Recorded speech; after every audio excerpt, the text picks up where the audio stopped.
আসসালামু আলাইকুম। আমরা স্থাবর সম্পত্তি ক্রয় করি।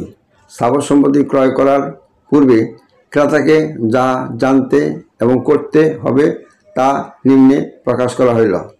আইনের বিধান হইল খরিদ্দার হুঁশিয়ার। প্রথমতই বিক্রেতার সম্পত্তিতে মালিকানা সঠিক আছে কিনা তা পরীক্ষা নিরীক্ষা করা। উদাহরণস্বরূপ বলা যেতে পারে, দবির এক খণ্ড সম্পত্তির মালিক ক্রয় সূত্রে মালিকানা বর্ণনায় দবির বলে, সম্পত্তি সিএস একরের মালিক ছিল রহিম। রহিম এক পুত্র এক্স, এক কন্যা ওয়াইকে রাখিয়া মারা যায়। কন্যা এস রেকর্ড প্রচার হওয়ার পূর্বে বাই এক্স রাখিয়া মারা যায়। এক্সের নামে এসে আর এস রেকর্ড সঠিকভাবে প্রচার হইয়াছে। এক্সের নিকট হইতে দবির ক্রয় করিয়াছে।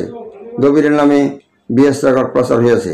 এইরূপ ক্ষেত্রে দবিরের মালিকানা সঠিক আছে আমরা ধরে লইতে পারি।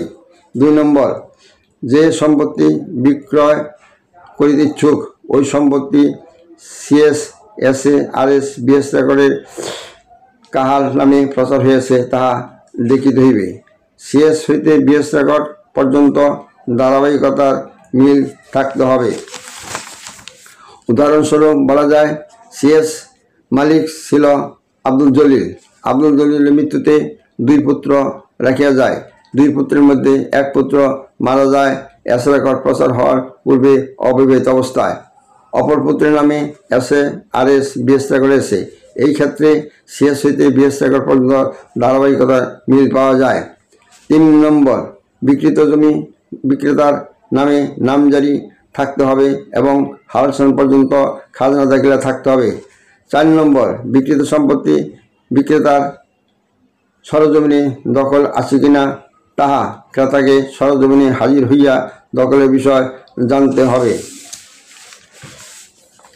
5 নম্বর, বিক্রিত সম্পত্তি অন্য কাহারও সত্ত্ব আছে কিনা বা অন্য কাহারও সত্ত্ব দাবি করে কিনা তা সঠিকভাবে যাচাই বাছাই করার জন্য ক্রেতাকে দৈনিক পত্রিকায় বিক্রেতার নাম, ঠিকানা, খতিয়ান নম্বর, দাখিল নম্বর সহ বিজ্ঞপ্তি প্রচার করিতে হইবে।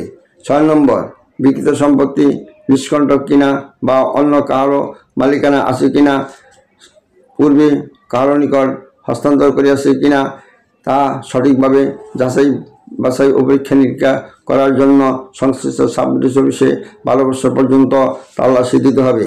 7 নম্বর, ক্রয় করার পূর্বে বিক্রিত সম্পত্তিতে উপর ক্রেতাকে বিক্রয় হইতেছে উল্লেখপূর্বক সাইনবোর্ড স্থাপন করিতে হইবে।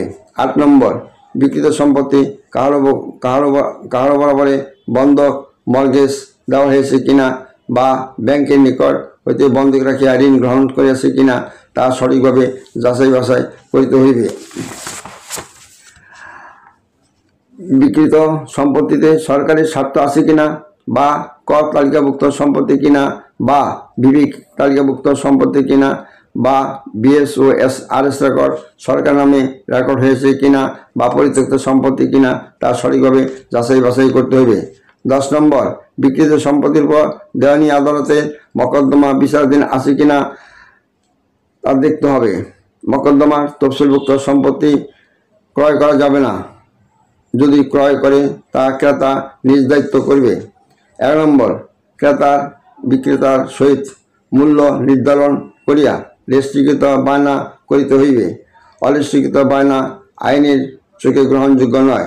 রেজিস্ট্রিকৃত বায়না করিলে বিক্রেতা রেজিস্ট্রি করিয়া দিতে অস্বীকার করিলে বা তার অবর্তমানে তার ওয়ারিশগণ রেজিস্ট্রি করিয়া দিতে অস্বীকার করিলে ক্রেতা আদালতের মূল্যের অবশিষ্ট টাকা দাখিল করিয়া চুক্তি প্রবলক্রমে ডিগ্রি মাধ্যমে রেজিস্ট্রি করিয়া নিতে পারিবে। কিন্তু অরেজিস্ট্রিকৃত বায়নানামার ক্ষেত্রে উক্তরূপ সুবিধা পাওয়া যাইবে না। 12 নম্বর, ক্রেতাকে বায়না করার পর সরজমিনে দখল যাইতে হবে। 13 নম্বর, এক ধরনের প্রতারক চক্র আছে যারা এক জমি 2-3 বার বিভিন্ন ব্যক্তির নিকট বিক্রয় করার জন্য বায়না করে। এই বিষয়টি ক্রেতাকে সঠিকভাবে যাচাই বাছাই করতে হবে। 14 নম্বর, বিক্রেতা কর্তৃক বায়না সম্পাদন করার পর বায়না রেজিস্ট্রি করিয়া দিতে অস্বীকার করিলে সম্পাদন তারিখ হইতে 30 দিনের মধ্যে সংশ্লিষ্ট সাব রেজিস্ট্রি অফিসের মাধ্যমে বায়না রেজিস্ট্রি করিয়া লইতে হইবে। রেজিস্ট্রিকৃত বায়না দলিল রেজিস্ট্রি করিবার সুনির্দিষ্ট সময় উল্লেখ থাকলে ধার্য তারিখের মধ্যে রেজিস্ট্রি করিয়া দিতে অস্বীকার করিলে উল্লেখিত সময়ে পরবর্তী আরও 1 বৎসর সময়ের মধ্যে চুক্তি প্রবলক্রমে দলিল সম্পাদন রেজিস্ট্রি করার জন্য দেওয়ানি আদালতে মকদ্দমা দায়ের করতে পারিবে। আরও বিস্তারিত তথ্য জানার জন্য যোগাযোগ করতে পারেন, কমেন্ট করতে পারেন, শেয়ার করতে পারেন, লাইক করতে পারেন। যোগাযোগ মোহাম্মদ আব্দুল হালিম, অ্যাডভোকেট, 01711337467। সবাইকে ধন্যবাদ।